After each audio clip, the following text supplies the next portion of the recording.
Quinto paso de A. Admitimos ante Dios, ante nosotros mismos y ante otro ser humano, la naturaleza exacta de nuestros defectos. Todos los 12 pasos de A nos piden que vayamos en contra de nuestros deseos naturales. Todos ellos desinflan nuestros ego. En cuanto al desinflamiento del ego, hay pocos pasos que nos resulten más difíciles que el quinto. Pero tal vez no hay otro paso más necesario para lograr una sobriedad duradera y la tranquilidad de espíritu. La experiencia de A nos ha enseñado que no podemos vivir a solas con nuestros problemas apremiantes y los defectos de carácter que los causan o los agravan. Si hemos examinado nuestras carreras a la luz del cuarto paso y hemos visto iluminadas y destacadas aquellas experiencias que preferiríamos no recordar, si hemos llegado a darnos cuenta de cómo las ideas y acciones equivocadas nos han lastimado a nosotros y a otras personas, entonces, la necesidad de dejar de vivir a solas con los fantasmas atormentadores del pasado cobra cada vez más urgencia. Tenemos que hablar de ellos con alguien. No obstante, es tal la intensidad de nuestro miedo y nuestra desgana a hacerlo que al principio muchos alcohólicos intentan saltar el quinto paso. Buscamos una alternativa más cómoda, que suele ser el admitir, de forma general y poco molesta, que cuando bebíamos a veces éramos malos actores. Entonces, para remacharlo, añadíamos unas descripciones dramáticas de algunos aspectos de nuestra conducta alcohólica que, de todas formas, nuestros amigos probablemente ya conocían. Pero acerca de las cosas que realmente nos molestan y nos enojan, no decimos nada. Ciertos recuerdos angustiosos o humillantes, nos decimos, no se deben compartir con nadie. Los debemos guardar en secreto. Nadie jamás debe conocerlos. Esperamos llevárnoslos a la tumba. Sin embargo, si la experiencia de A nos sirve para algo, esta decisión no solo es poco sensata, sino también muy peligrosa.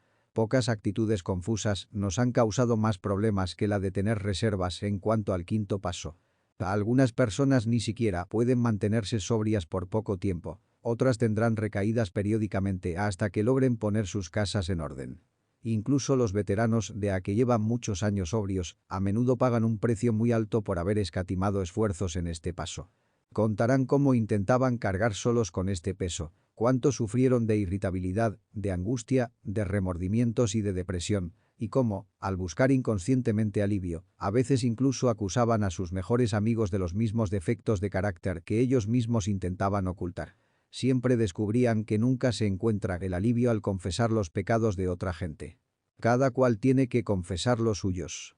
Esta costumbre de reconocer los defectos de uno mismo ante otra persona es, por supuesto, muy antigua.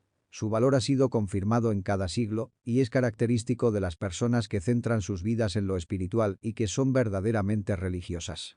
Pero hoy día no solo la religión aboga a favor de este principio salvador. Los psiquiatras y los psicólogos recalcan la profunda y práctica necesidad que tiene todo ser humano de conocerse a sí mismo y reconocer sus defectos de personalidad y poder hablar de ellos con una persona comprensiva y de confianza. En cuanto a los alcohólicos, A iría aún más lejos. La mayoría de nosotros diríamos que, sin admitir, sin miedo, nuestros defectos ante otro ser humano, no podríamos mantenernos sobrios. Parece bien claro que la gracia de Dios no entrará en nuestras vidas para expulsar nuestras obsesiones destructoras hasta que no estemos dispuestos a intentarlo. ¿Qué podemos esperar recibir del quinto paso? Entre otras cosas, nos libraremos de esa terrible sensación de aislamiento que siempre hemos tenido. Casi sin excepción, los alcohólicos están torturados por la soledad. Incluso antes de que nuestra forma de beber se agravara hasta tal punto que los demás se alejaran de nosotros, casi todos nosotros sufríamos de la sensación de no encajar en ninguna parte. O bien éramos tímidos y no nos atrevíamos a acercarnos a otros, o éramos propensos a ser muy extrovertidos, ansiando atenciones y camaradería, sin conseguirlas nunca, o al menos según nuestro parecer. Siempre había esa misteriosa barrera que no podíamos superar ni entender.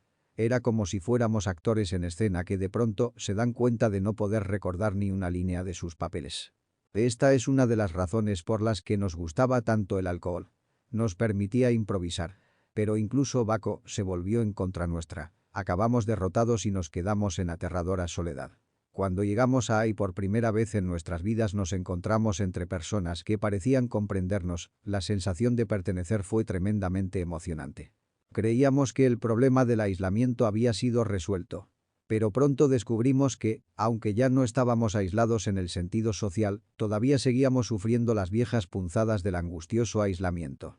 Hasta que no hablamos con perfecta franqueza de nuestros conflictos y no escuchamos a otro hacer la misma cosa, seguíamos con la sensación de no pertenecer. En el quinto paso se encontraba la solución. Fue el principio de una auténtica relación con Dios y con nuestros prójimos. Por medio de este paso vital, empezamos a sentir que podríamos ser perdonados, sin importar cuáles hubieran sido nuestros pensamientos o nuestros actos. Muchas veces, mientras practicábamos este paso con la ayuda de nuestros padrinos o consejeros espirituales, por primera vez nos sentimos capaces de perdonar a otros, fuera cual fuera el daño que creíamos que nos habían causado. Nuestro inventario moral nos dejó convencidos de que lo deseable era el perdón general, pero hasta que no emprendimos resueltamente el quinto paso, no llegamos a saber en nuestro fuero interno que podríamos recibir el perdón y también concederlo. Otro gran beneficio que podemos esperar del hecho de confiar nuestros defectos a otra persona es la humildad, una palabra que suele interpretarse mal. Para los que hemos hecho progresos en A, equivale a un reconocimiento claro de lo que somos y quiénes somos realmente, seguido de un esfuerzo sincero de llegar a ser lo que podemos ser. Por lo tanto, lo primero que debemos hacer para encaminarnos hacia la humildad es reconocer nuestros defectos. No podemos corregir ningún defecto si no lo vemos claramente. Pero vamos a tener que hacer algo más que ver. El examen objetivo de nosotros mismos que logramos hacer en el cuarto paso solo era, después de todo, un examen. Por ejemplo, todos nosotros vimos que nos faltaba honradez y tolerancia, que a veces nos veíamos asediados por ataques de autoconmiseración y por delirios de grandeza. No obstante, aunque esta era una experiencia humillante, no significaba forzosamente que hubiéramos logrado una medida de auténtica humildad. A pesar de haberlos reconocido, todavía teníamos estos defectos. Había que hacer algo al respecto, y pronto nos dimos cuenta de que ni nuestros deseos ni nuestra voluntad servían, por sí solos, para superarlos. El ser más realistas y, por lo tanto, más sinceros con respecto a nosotros mismos son los grandes beneficios de los que gozamos bajo la influencia del quinto paso. Al hacer nuestro inventario, empezamos a ver cuántos problemas nos había causado el autoengaño. Esto nos provocó una reflexión desconcertante. Si durante toda nuestra vida nos habíamos estado engañando a nosotros mismos, ¿cómo podíamos estar seguros ahora de no seguir haciéndolo? ¿Cómo podíamos estar seguros de haber hecho un verdadero catálogo de nuestros defectos y de haberlos reconocido sinceramente, incluso ante nosotros mismos? Puesto que seguíamos presas del miedo, de la autoconmiseración de los sentimientos heridos, lo más probable era que no podríamos llegar a una justa apreciación de nuestro estado real. Un exceso de sentimientos de culpabilidad y de remordimientos podría conducirnos a dramatizar y exagerar nuestras deficiencias. O la ira y el orgullo herido podrían ser la cortina de humo tras la que ocultábamos algunos de nuestros defectos, mientras que culpábamos a otros por ellos. También era posible que todavía estuviéramos incapacitados por muchas debilidades, grandes y pequeñas, que ni siquiera sabíamos que tuviéramos. Por lo tanto, nos parecía muy obvio que hacer un examen solitario de nosotros mismos y reconocer nuestros defectos, basándonos únicamente en esto, no iba a ser suficiente. Tendríamos que contar con ayuda ajena para estar seguros de conocer y admitir la verdad acerca de nosotros mismos, la ayuda de Dios y de otro ser humano. Solo al darnos a conocer totalmente y sin reservas, solo al estar dispuestos a escuchar consejos y aceptar orientación, podríamos poner pie en el camino del recto pensamiento, de la rigurosa honradez y de la auténtica humildad. No obstante, muchos de nosotros seguíamos vacilando. Nos dijimos, ¿por qué no nos puede indicar Dios cómo lo concebimos dónde nos desviamos? Si el Creador fue quien nos dio la vida, Él sabrá con todo detalle en dónde nos hemos equivocado. ¿Por qué no admitir nuestros defectos directamente ante Él? ¿Qué necesidad tenemos de mezclar a otra persona en este asunto? En esta etapa, encontramos dos obstáculos en nuestro intento de tratar con Dios como es debido. Aunque al principio puede que nos quedemos asombrados al darnos cuenta de que Dios lo sabía todo respecto a nosotros, es probable que nos acostumbremos rápidamente a la idea. Por alguna razón, el estar a solas con Dios no parece ser tan embarazoso como sincerarnos ante otro ser humano. Hasta que no nos sentemos a hablar francamente de lo que por tanto tiempo hemos ocultado, nuestra disposición para poner nuestra casa en orden seguirá siendo un asunto teórico. El ser sinceros con otra persona nos confirma que hemos sido sinceros con nosotros mismos y con Dios. El segundo obstáculo es el siguiente. Es posible que lo que oigamos decir a Dios cuando estamos solos esté desvirtuado por nuestras propias racionalizaciones y fantasías. La ventaja de hablar con otra persona es que podemos escuchar sus comentarios y consejos inmediatos respecto a nuestra situación, y no cabrá la menor duda de cuáles son estos consejos. En cuestiones espirituales, es peligroso hacer las cosas solas. ¿Cuántas veces hemos oído a gente bien intencionada decir que habían recibido la orientación de Dios, cuando en realidad era muy obvio que estaban totalmente equivocados? Por falta de práctica y de humildad, se habían engañado a ellos mismos y podían justificar las tonterías más disparatadas, manteniendo que esto era lo que Dios les había dicho. Vale la pena destacar que la gente que ha logrado un gran desarrollo espiritual casi siempre insisten en confirmar con amigos y consejeros espirituales la orientación que creen haber recibido de Dios. Claro está, entonces, que un principiante no debe exponerse al riesgo de cometer errores tontos y, tal vez, trágico en este sentido. Aunque los comentarios y consejos de otras personas no tienen por qué ser infalibles, es probable que sean muchos más específicos que cualquier orientación directa que podamos recibir mientras tengamos tan poca experiencia en establecer contacto con un poder superior a nosotros mismos. Nuestro siguiente problema será descubrir a la persona en quien vayamos a confiar. Esto lo debemos hacer con sumo cuidado, teniendo presente que la prudencia es una virtud muy preciada.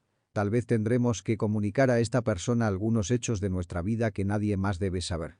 Será conveniente que hablemos con una persona experimentada, que no solo se ha mantenido sobria, sino que también ha podido superar graves dificultades.